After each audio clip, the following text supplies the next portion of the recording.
A hero connects. When I was 8, I was asked by my mother to collect my younger brother from his swimming lesson. I walked from our house through this park in Camberwell. I heard a voice inside my head. It asked me if I would be returning this same way. I politely replied yes. My naughty brother insisted on creeping through this churchyard. I was terrified, not least because I had told the voice that I would return the same way. We crept along and emerged safe at the road. We crossed and walked into a little hedged path leading into the park. A young man rode up behind us on his bicycle. He stopped. He leaned his bike against the hedge. He grabbed me and tried to pull my pants down. We luckily escaped and my mother took us to the police station. We searched the streets, but the man wasn't found. At night, I heard the stranger's voice. He said he was coming for me. I imagined him breaking my bedroom window and stealing me away. At school, I sat against the tuck shop window. The stranger stood on a rock above me. His coat flapped in the breeze. His voice said, "Come here."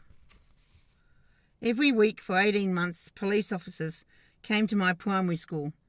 They called me out over the loudspeaker.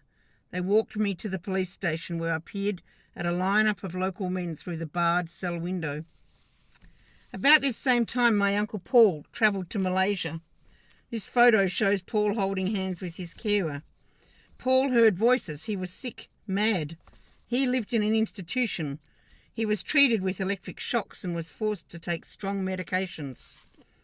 At Paul's farewell lunch, I watched him attempt to use his thick tongue to speak.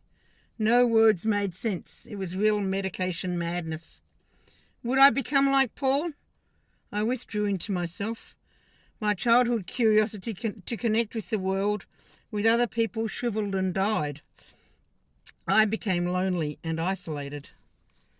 At 27, struggling to function, a friend of my brother's spoke inside my head. I distinctly heard whole sentences inside my head. I stared. I freaked. I was going mad again. Then I realised this guy, he knew something. He knew the stranger's voice was real too. I wasn't mad. So what is connection? Psychosis returned and my lifelong battle avoiding connection, conscious and unconscious, my battle with voices, real, imagined, fantasised, continued. During my recovery, 2 therapists, a social worker, and my current psychiatrist of 15 years became voices in my head. A Freudian psychiatrist and my current one both told me that the main voice I heard was that of my mother. What an incredibly disabling connection. Internal voices also connect us in supportive ways. I was trying to remember my first dog's name. I connected using my inner voice with my brother, and he reminded me. The body remembers. Recalling my 8-year-old story, I feel her remembered fear. I experience her anxiety. It's in my flesh. It makes me panic. Connection is a buzzword. When mental health workers push its professed goodness upon their clients, like psychiatrists impose a diagnosis of schizophrenia, I sincerely hope that everyone understands fully the depth of the word's meaning.